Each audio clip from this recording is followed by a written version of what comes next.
Okie dokie artichoke! We're back with a DOOMKIN guide, and this one is significantly longer than the previous one. There's a reason for that. This one will be the in-depth guide. Again, you will have annotations on the screen so you can skip to different parts of the video. And this will actually be a two-parter. This video will contain all the talky stuff. The second video will be the gameplay stuff. So let's jump right into it.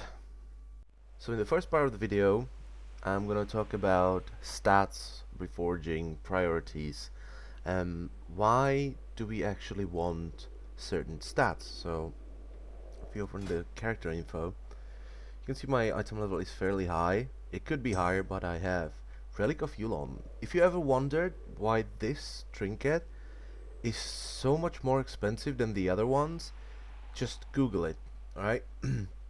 It is better than most of the trinkets. It's one of the best trinkets you can get. The only better trinkets I can think about are the one from Council, the stacking intellect ones, be it heroic, normal, or rate finder actually. Then intellect trinket from Dark Animus, and also this trinket is better because it just has so much haste. If you look at the attributes, we want to be looking for intellect and maybe spirit, because 100% of your spirit is transferred into hit rating, and that's the first thing you should be trying to get, is 5100 hit chance, because that means that you will never miss a spell again against level 93 boss, which is, you know, basically every boss is level 93. Now everything above that is useless, right? Once you hit 5100, you cannot miss, and you always need to get hit chance first.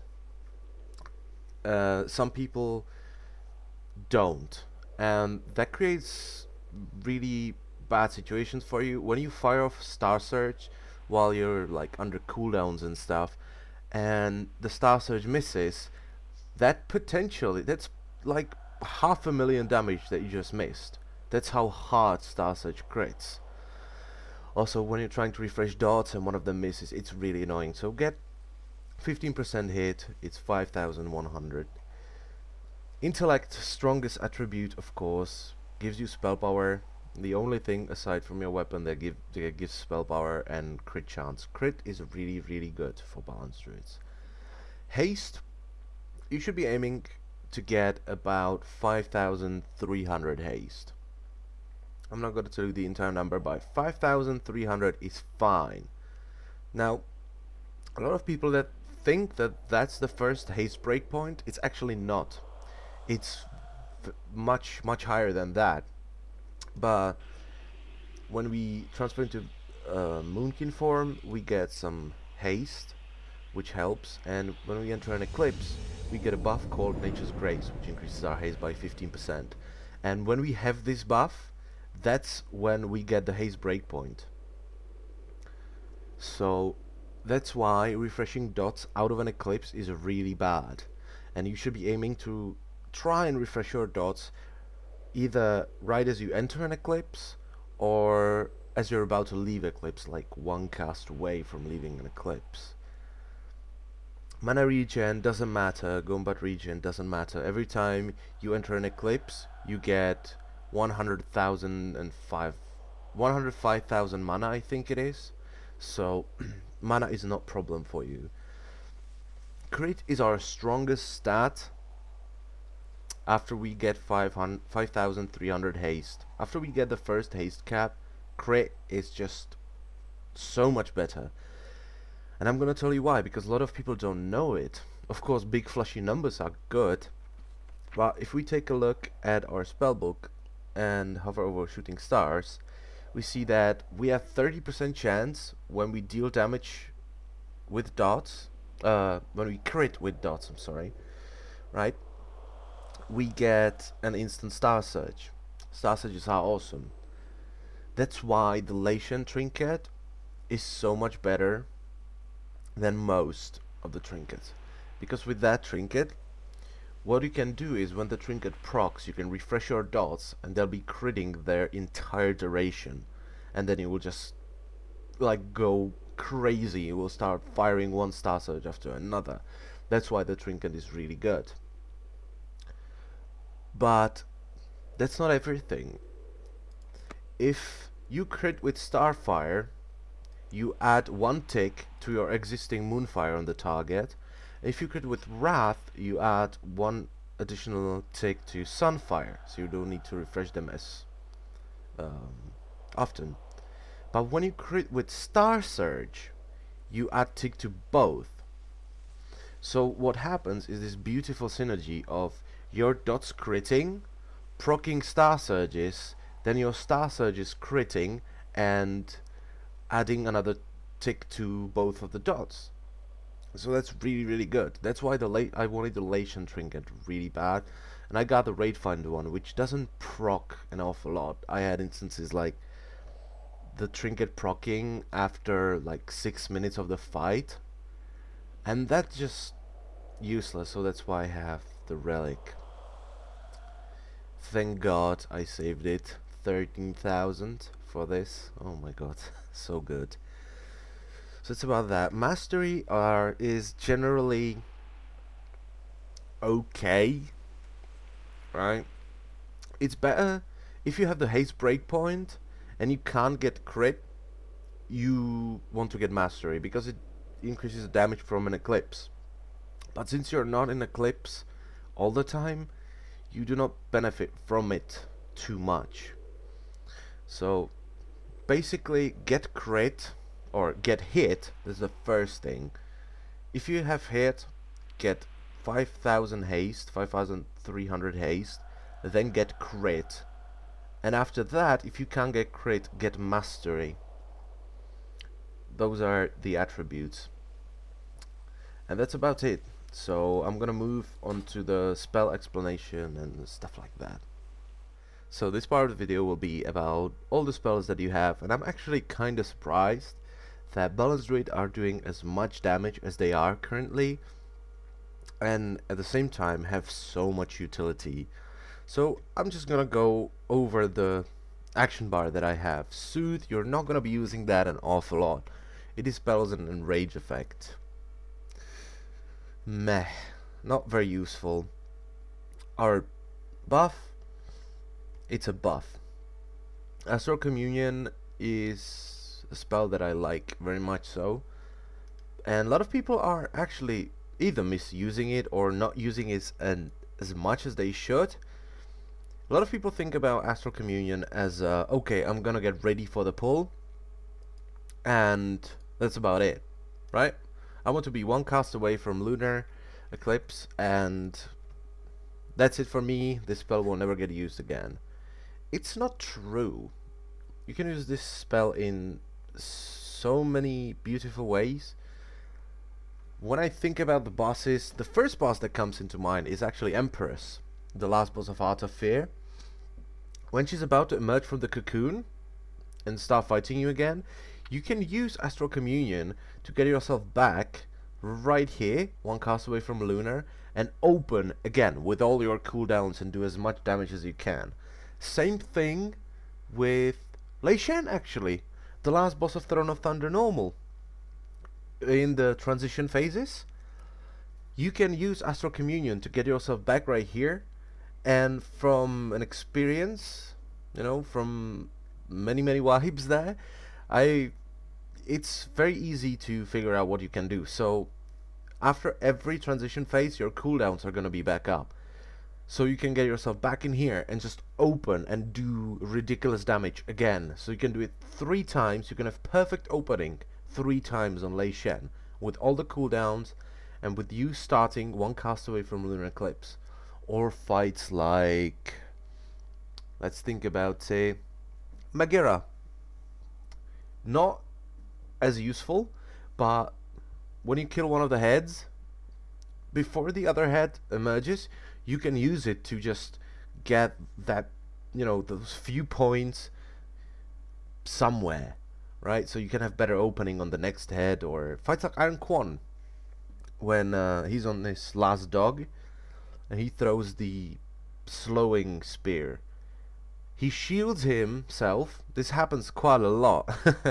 He shields himself so that you cannot hit him.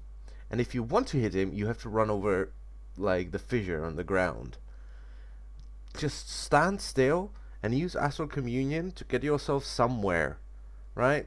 Either towards solar or lunar. So as soon as the shield falls down, you can just stop him to the ground. Really, really good spell. Innervate, amazing. 10% of maximum mana.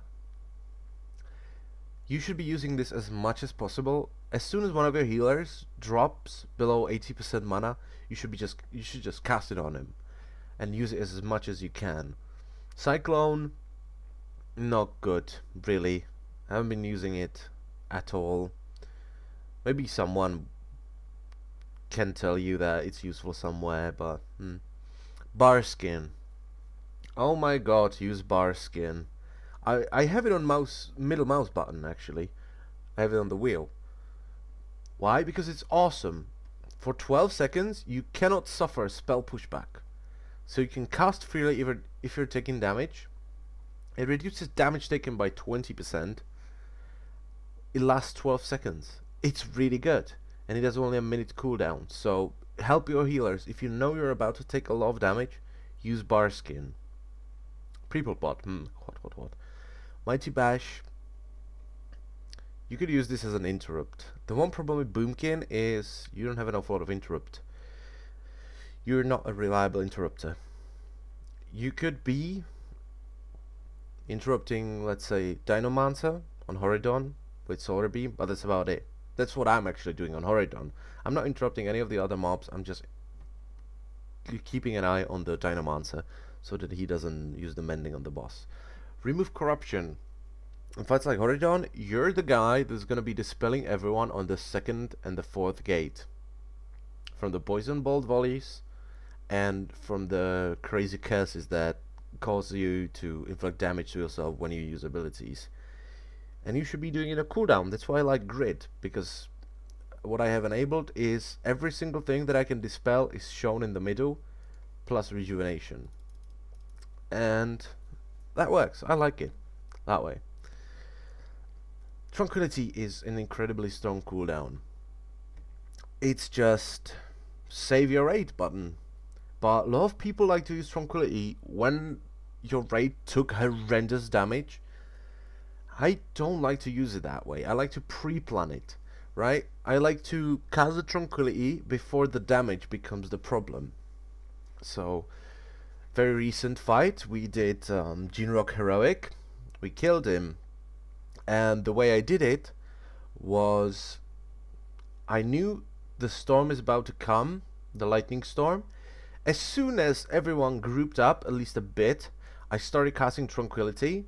And when the lightning storm came, I had like 1 second left on the cast. And because it left hot on people, nobody took damage. It was just beautiful. It was smooth.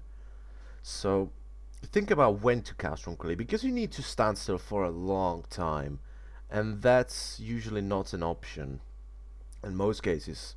Because you will either die, you will get knocked back or stunned, or something like that. Or get hit by something ridiculous. Rebirth, combat rest. You're probably the best class to combat rest someone. You don't need to cast it. You can use Nature Swiftness and just boom boom, someone's back up. And people will die. It will happen. Don't think like, oh, I don't need Rebirth because we are awesome. No, you're not. Someone's going to die. They will. Deal with it.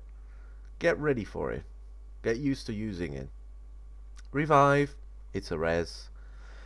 Nature Swiftness, amazing. 1 minute cooldown. Your next Cyclo, Entangling Roots, Healing Touch, Hibernate, Nourish, Rebirth, or Regrowth become instant, free, and castable in all forms. The healing and duration of the spell is increased by 50%. Yes. Quick CC, boom, boom, Entangling Roots. 45 seconds, or what is? Yeah, 45 seconds, root it down. Just tell people, oi, don't start near him, he's going to hit you in the face. And again, as I was talking in the basic guide, someone's dipping low, boom, You saved his life. Good job, mate. So that's awesome. Rejuvenation, I like to have it keybound, because when you pop Heart of the Wild, your rejuvenation heals crazy. It's crazy how good it is. And you can just hot everyone. That's why I like to have it on the grid, so I see who has rejuvenation and who doesn't. You can just heal people like crazy.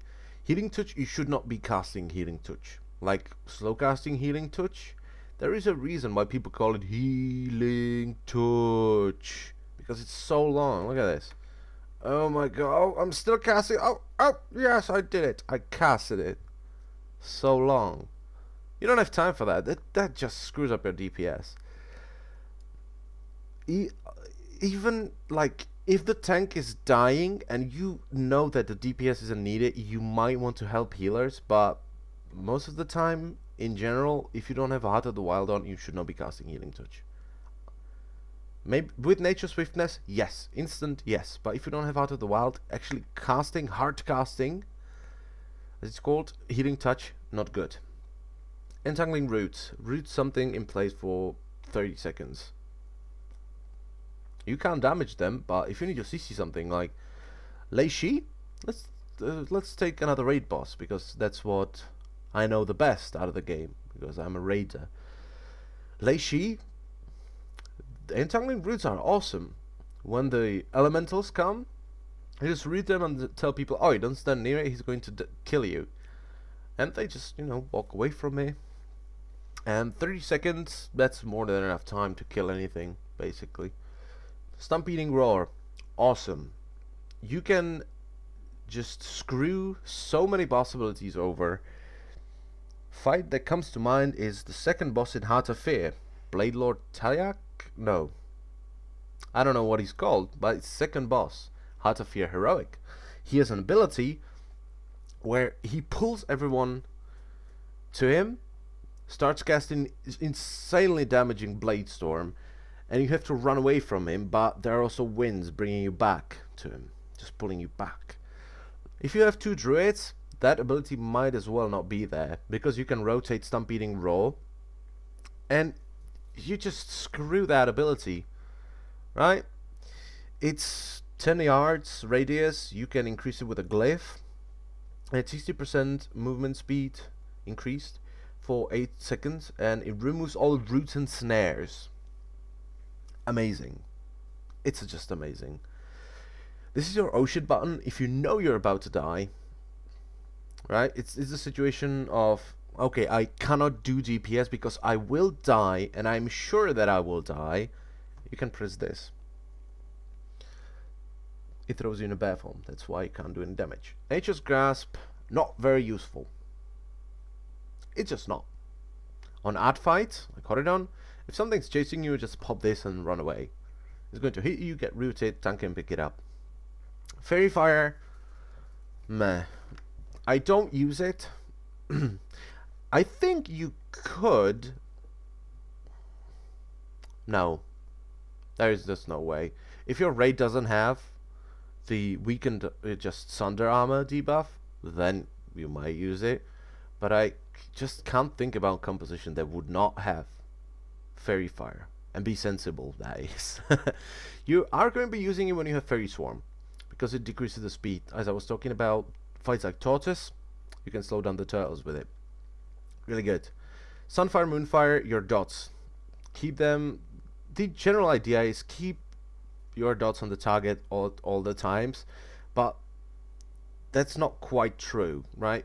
If you're one cast away from an eclipse and you refresh your dots, you're an idiot. Why? Because you just don't have an awful lot of haste. If you get into an eclipse and then you refresh the dots, they have 15% more haste. So why would you refresh it before an eclipse? So that's why I'm gonna go into it a bit more later on, when you should and when you shouldn't refresh your dots. Displacer Beast, Blink, throws you into cat form. It's talent spell, really good. I like to have Healthstone in my bar. 20% of your health. That's really good. You can use it 3 times in a fight. Typhoon knockback, 30 seconds. Could work as an interrupt, but Here's the big but. Big bum. What I noticed in the Brawlers Guild, actually on the very last boss, the Ahuru, the crazy RNG paladin, is in the second phase you have to burn down 10 million hit points in like a minute. He has full heal, and when he casted it, I used Solar Beam. He ran towards me, right? As soon as he left the Solar Beam, he started casting again. I bashed him. He started casting it again. I Typhooned him, and he started casting it again and then healed himself. And I was like, what in the...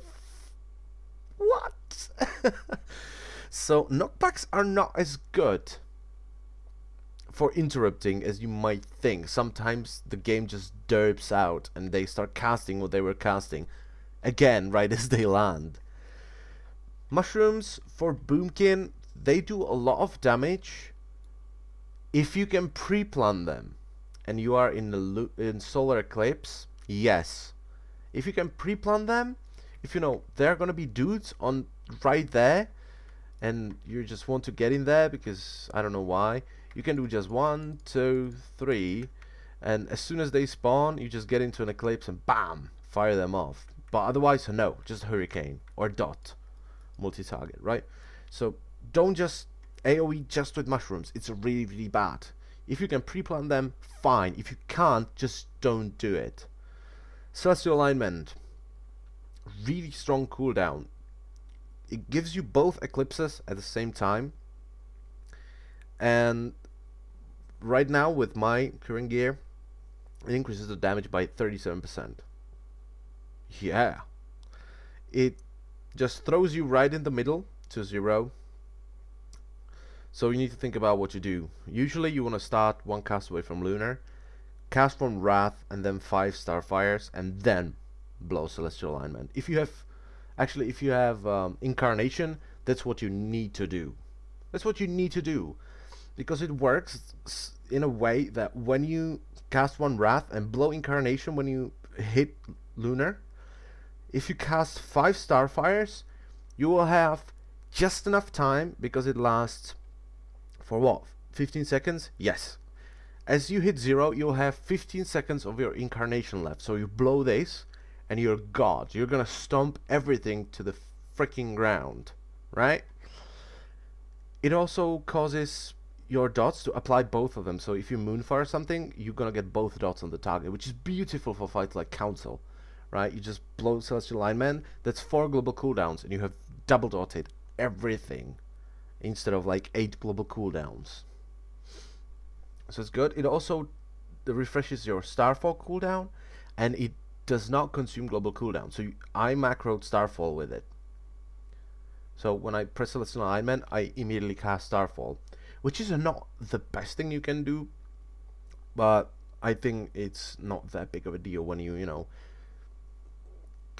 use a Starfall when the previous Starfall has like 2 seconds left. That's not a big deal for me. I'm okay with that. Force of Nature, I talked about that in the previous video.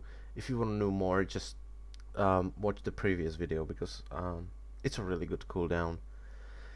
Symbiosis, most of the time you want to use it on a DK, Warlock, or a Rogue. Or if your tanks are having problems with their cooldowns, use it on a tank, because generally I think every single tank gets a tanking cooldown. Like Paladin gets Bar Skin, Warrior gets something, I don't know what. I think DKs get Might of Ursoc. So it's like that, but generally you want to use it for your own survivability. And the best is a Rogue, because you can completely avoid spells and debuffs. For instance, Jinrock Heroic Ionization. If you pop it as if you pop Cloak of Shadows from Rogue as the ionization is about to come, you're not gonna get the debuff, so you can just stand there and nuke your balls off.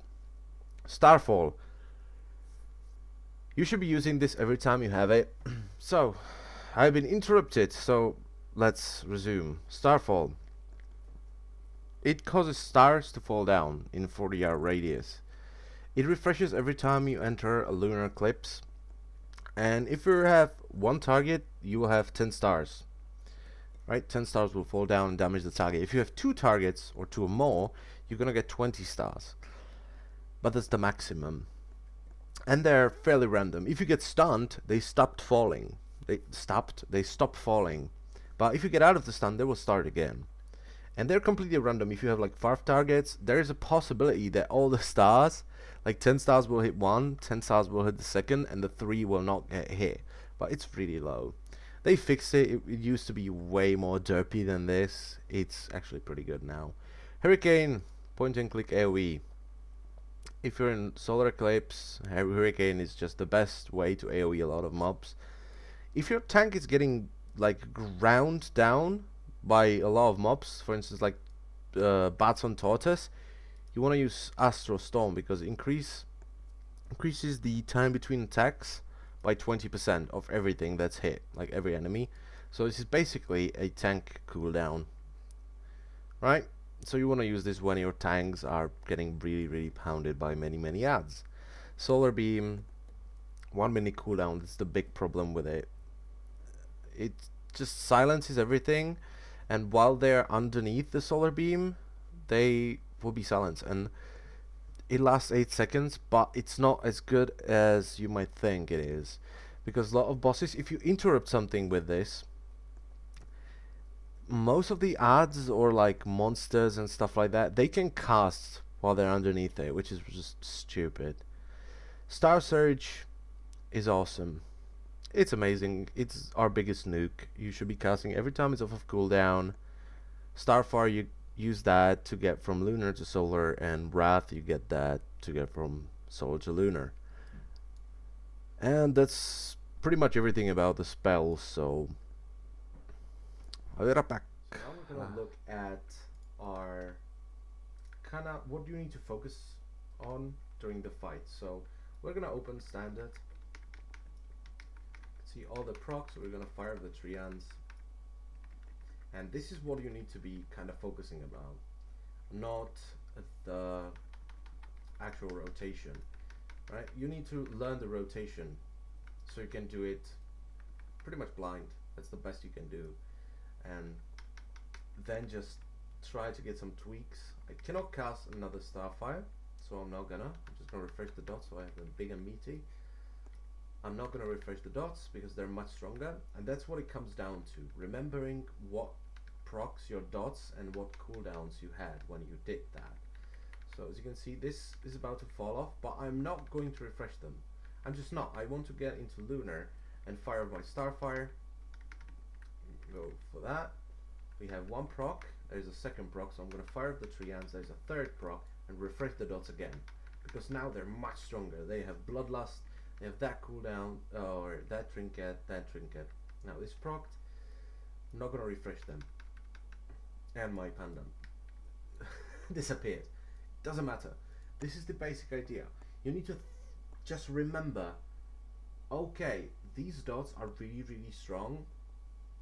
I don't want to get rid of them. I just want to keep them on as long as possible and just think about it, right? There'll be another video featuring gameplay. I'll probably do some LFR and show you, not show you, I'm gonna go just through what's happening in my head, and I'm just gonna be talking about what I'm thinking of and what are the things I would love to do and stuff like that.